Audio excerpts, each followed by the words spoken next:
dolores de cabeza o tengamos complicaciones o nos quedemos en las semanas. Compartir contigo en esta mañana, con todo el gusto. Voy a hablar de la sal. La sal que creo que en muchísimas ocasiones ha sido.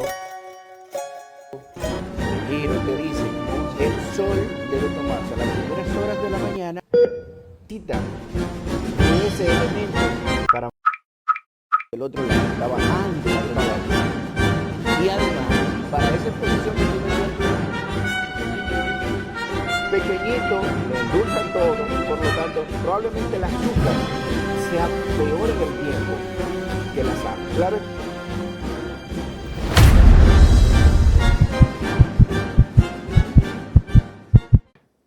Hola, hola. En la última intervención le mencioné que tenía dos partes. Esta es la segunda parte de hablar de colesterol y específicamente del tratamiento de colesterol y los números que hay que manejar dependiendo del riesgo cardiovascular individual. Riesgo cardiovascular individual es que dependiendo de los factores que pudieran predisponer a que no enfermemos, que tenemos cada uno, cada individuo, serán los números o la cantidad de colesterol que debemos manejar en nuestro cuerpo. Le mencioné en esa primera intervención que existen algunas formas de mejorar o de disminuir el colesterol con intervenciones de cambio en el estilo de vida, alimentación, ejercicio y demás, pérdida de peso. Y le dije que hoy, en esta segunda parte, le iba a hablar de los medicamentos que intervienen, que ellos en el tiempo han sido, muchos de ellos sacrificados porque tienen algunos, o que se han descrito algunos efectos secundarios. Pero quiero primero que miremos bien esa parte de que, ¿por qué el colesterol, numéricamente hablando, debe ser diferente en una persona que no tenga factores de riesgo, que sea una persona sana, a una persona que tenga muchos factores de riesgo para enfermarse de la parte cardiovascular? Entiéndase, no es lo mismo manejar un paciente que sea sano, que no sea hipertenso, que no sea diabético, que no haya tenido trombosis ni infarto, a manejar el colesterol de una persona que sí sea diabético, que sea hipertenso, que tenga sobrepeso, por ejemplo, obesidad, que haya tenido un infarto o que le haya dado una trombosis, un stroke, un accidente cerebrovascular. O una persona que le hayan hecho algún estudio que le diga, mira, usted tiene una placa de grasa en las arterias que van al cerebro o las que llevan sangre hacia arriba, las carótidas. O usted tiene una placa de ateroma, o sea, una placa de ateroma que es depósito de grasa, arropadito ahí con un poco de calcio, que se pega en las arterias, no importa de dónde sea, cualquier parte de una arteria, en cualquier parte del cuerpo. O sea, puede ser en las arterias de las piernas, puede ser en las arterias del abdomen o del tórax, o en las arterias que van al cerebro, o la del cerebro mismo, o las arterias del corazón. Esas placas de ateroma confieren entonces ya un cierto riesgo cardiovascular porque se evidencia que hay ya una placa formándose que a través de que pasa el tiempo, pues ya van a crecer y pueden ir cerrando una arteria. Entonces, de acuerdo, como le digo, a esos factores de riesgo, va a ser el tratamiento o el número al que vamos a querer llevar el colesterol. Y ahí entonces los pacientes se van a dividir en grupos. Aquellos que no tienen factores de riesgo de importancia se van a denominar pacientes de bajo riesgo, pacientes que tienen 1, 2, hasta 3 factores de riesgo son pacientes de riesgo intermedio, o sea, son aquellos pacientes que son hipertensos, que tienen sobrepeso, que tienen colesterol un poco elevado, y aquellos pacientes que son de alto riesgo, pacientes que ya han tenido un evento cerebrovascular, pacientes que son diabéticos, pacientes que tienen una plaquita de ateroma, pero que todavía no ha producido ningún daño, y aquellos pacientes de muy alto riesgo, que son aquellos pacientes que ya han tenido enfermedad aterosclerótica demostrada, pero que le ha llevado al daño que todos queremos evitar. Es decir, han tenido un infarto agudo al miocardio, han tenido un accidente cerebrovascular, tienen isquemia. Isquemia es disminución de irrigación de una pierna demostrada y una placa que ya ha obstruido una pierna. Entonces esos son pacientes que se denominan de muy alto riesgo. Entonces ahí, dependiendo de eso, si son bajo riesgo, riesgo intermedio, alto riesgo o muy alto riesgo, entonces se va a manejar ese número de colesterol. Y quiero que esto esté claro, en el episodio anterior igualmente se lo dije, eso quizás es lo más importante porque es una discusión que los pacientes con frecuencia tenemos en el consultorio, es una discusión sana, una interacción más bien. Sin embargo, esa interacción a veces está como salpicada de discusiones, porque justamente quizás hasta algunos pacientes, algunos médicos en un momento dado nos podemos confundir y le dicen al paciente, pero ¿y para qué está tomando este medicamento si tu colesterol está normal en el papel? Está normal en el papel para el conglomerado en general. Esos números que están ahí son justamente para pacientes de bajo riesgo del conglomerado, de la población en general. Pero cuando usted cae en un grupo específico que lo convierte en un paciente de alto riesgo o de muy alto riesgo, ya ese número no es para usted. Ese número entonces comienza a cambiar. Y por eso justamente ese tratamiento de colesterol para usted, esos fármacos de colesterol para usted, tienen que ser un poco más agresivos y probablemente más prolongado en el tiempo, aunque el colesterol numéricamente en el papel esté normal. Bien, entonces eso es lo que hay como que tener bien claro. ¿Por qué? Porque a veces uno le indica el tratamiento al paciente y no, yo lo dejé, porque yo vi que ya el colesterol mío me bajó, o fui donde tal persona, o un vecino estaba tomando un medicamento igual y cuando el colesterol le bajó, yo lo dejé, igual que él. Señores, no funciona así. Cada persona tiene un riesgo, como le mencioné, individual. Entonces, numéricamente hablando, si usted tiene ese papel en la mano y le dice, que el colesterol total, por ejemplo, hay una empresa o un laboratorio que dice, el colesterol total es normal hasta 190. El colesterol LDL es el colesterol llamado colesterol malo, es normal hasta 130. Y el colesterol HDL es normal que esté más de 40. Esos son esos números globales. Ahora, ahí van para las personas individuales de acuerdo al riesgo. Si usted es un paciente de alto riesgo, ya esos 130 de LDL no es lo que le toca. Si ya usted es un paciente de alto riesgo, todas las guías de manejo de lípidos, o sea, de colesterol a nivel mundial, dicen, no, espérate, este paciente se sale de ese grupo general y ahora entra en este paquetito que es de pacientes de alto riesgo porque ya realmente tiene enfermedad aterosclerótica demostrada, o sea, tiene placa de ateroma depositada en diferentes partes del cuerpo, es un paciente que está sobrepeso, es un paciente diabético, espérate.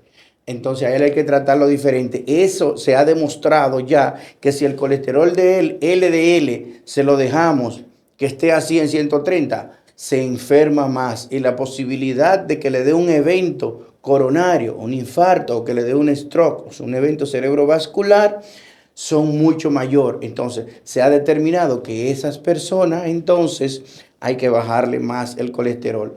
A menos de 100, sin embargo, cuando revisamos las guías de nuevo, no, espérate, pero ese paciente realmente de alto riesgo, todavía con 100 de LDL colesterol, pues sigue haciendo evento. Entonces se ha planteado de que esa persona, el LDL colesterol, que en la población general, algunos lo reportan como hasta 115 y otros hasta 130 como normal, esa persona hay que bajárselo a menos de 70. Oiga eso. Entonces, justamente ahí es que vienen los problemas de que los pacientes abandonan el tratamiento y dicen, no es que yo lo revisé y que el mío, mire, yo el colesterol mío está normal. Dice que es hasta 115 y yo lo tengo en 90. Ajá. Para la población general era ese número, para usted no, porque usted tiene una condición especial que usted, toda la guía dicen que ahora hay que bajárselo a menos de 70. Por lo tanto, ese número no era para usted, ese número era para la población general. Pero todavía un poco más allá. Si usted no es un paciente de alto riesgo, sino que es un paciente de muy alto riesgo, que hizo ya un infarto al miocardio, le pusieron 3 stent. Stent son un sprincito, una mallita que se entra en la arteria cuando está obstruida, se expande y abre la arteria, aplasta la placa de ateroma y la abre. Pero ¿el stent cura el colesterol? No. El colesterol, el stent lo único que hizo fue abrir la arteria, pero el colesterol suyo va a seguir tal como estaba. Entonces, ¿qué se hace? Que ese paciente que entra en esa categoría de un paciente de muy alto riesgo, porque ya hizo un infarto, tiene 3 stent, tiene enfermedad aterosclerótica ya demostrada, es diabético, ese paciente de muy alto riesgo, dice en la guía, para que no te vuelva a hacer otro evento y para proteger ya que esos stent que se colocaron ahí no vuelvan a obstruir justamente, o sea, no se siga depositando grasa, no solo en la arteria que ya se trabajó, sino en las otras arterias que todavía estaban bien, porque se va a seguir depositando. Bájale el LDL, colesterol, a menos de 55. Menos de 55, oigan ese número, a menos de 55. Y ahí entran, como le digo, algunos detalles quizás contradictorios con algunos doctores que nos podemos confundir, como le digo, y quizás eso lleva a que también se confunda el paciente, porque a veces uno ha escuchado doctores, incluso con un alto nivel científico, que dicen, no, porque si le dan los medicamentos de colesterol puede hacerle más daño que bien. Bueno, está demostrado que todos esos medicamentos, y le voy a mencionar ese nombre, que los pacientes escuchan y los tienen, qué sé yo, como tan presente, ese nombre de estatinas, esas estatinas. Algunos médicos, como le digo, incluso de alto nivel, no, cuidado con esas estatinas que hacen daño, que suben el azúcar, que dan demencia y demás, porque el organismo necesita colesterol. Y es verdad, el organismo necesita colesterol para algunos procesos metabólicos internos. Incluso las células del cerebro tienen una capa externa donde parte de su composición se llama fosfolípidos. Lípidos significa grasas. O sea, se necesita un poco de grasa. Igualmente para algunas hormonas del cuerpo se necesita un poco de grasa, pero no toda la que se acumula. Por eso se ha determinado que con 55 en esas personas es suficiente para esos procesos metabólicos, tanto cerebrales como hormonales, y que para justamente evitar que de ahí en adelante, más de 55, se deposite en los lugares que ya no queremos porque es un paciente de muy alto riesgo.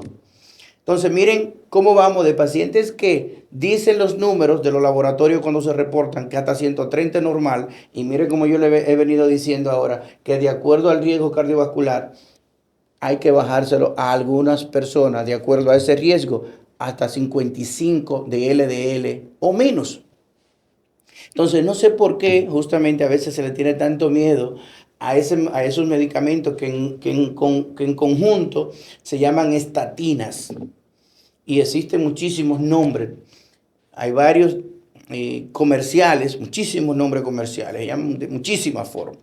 Pero existen dentro de esas estatinas varias denominaciones y esas estatinas, de acuerdo a la fuerza con que bajen el colesterol de manera porcentual, se definen o se pueden clasificar en estatina de baja intensidad, estatina de mediana intensidad y estatina de alta intensidad.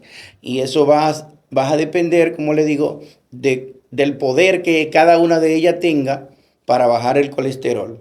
Y va a depender también de la dosis que se dé, o sea, de la cantidad de miligramos. Si es de 10, de 20, de 40, de 80 miligramos. Por eso, el médico cuando evalúa de acuerdo justamente a ese riesgo, define cuál de esas estatinas le va a colocar justamente dependiendo su riesgo cardiovascular y en qué proporción él quiere bajar ese colesterol y en qué tiempo, que también es algo sumamente importante, porque muchos de los pacientes dicen, yo me lo bebí ya, el doctor me lo indicó, yo me lo bebí por 15 días, ya, no bebo una más. Ajá. No está establecido así. Justamente también, de acuerdo a su condición, el médico va a determinar qué dosis y por qué tiempo lo va a utilizar. Y vuelvo y caigo aquí, en esto. Todo eso debe ser consensuado y la medicina actual, la medicina moderna, debe ser que usted y yo nos pongamos de acuerdo en ese tratamiento, que usted me entienda, que usted comprenda lo que le quiero transmitir y que realmente usted confíe en lo que yo le quiero transmitir para que podamos entre los dos tener los mejores resultados. Por eso siempre le digo, vaya donde usted se sienta confiado, que usted realmente se sienta cómodo, de que usted entiende lo que su médico le está haciendo y si no lo entiende, usted le pregunta otra vez, porque justamente lo que debe haber es esa comunicación donde ambos salgan ganando. Soy tu doctor Josué Pichardo y esto es Misión Salud.